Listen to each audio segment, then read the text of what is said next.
హిందుత్వ విషయంలో ఒక సరికొత్త ప్రయోగాన్ని చేసుకొచ్చారు సీతక్క. ఆవిడ వాస్తవంగా కమ్యూనిస్టు నక్సలైట్ నుంచి వచ్చిన ఆవిడ ఇప్పుడు మంత్రి అయ్యారు. హిందూ చైతన్యం పెద్ద ఎత్తున పెరిగినటువంటి సందర్భంలో ఒక కొత్త ఇది క్రియేట్ చేశారు. స్వస్తిక్ అనేటటువంటిది ప్రజలందరూ కూడా చాలా భక్తిగా చూస్తారు.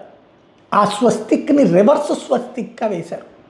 స్వస్తిక్ ఎలా ఉండాలో దానికి రివర్స్లో వేస్తూ పోస్టర్లు వేసుకొచ్చారు జాతరకు సంబంధించినటువంటి దాన్ని. ఇదేంటి అంటే హిందూ సంప్రదాయం వేరు, గిరిజన సంప్రదాయం వేరు అని చెప్తున్నారు. గిరిజన సంప్రదాయానికి ఇలాగే ఉంటుంది అని చెప్తున్నారు.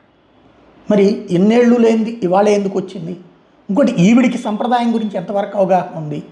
ఆవిడ గిరిజనురాలే, నో డౌట్. కాకపోతే అక్కడ ఆవిడ మావోయిస్ట్ బ్యాక్గ్రౌండ్ నుంచి వచ్చిన ఆవిడ నాస్తికురాలు, హేతువాద అనాలా నాస్తికురానాలనా అలాంటి సిస్టమ్ నుంచి వచ్చిన ఆవిడ. కావాలని చేశారా లేకపోతే నిజమేనా?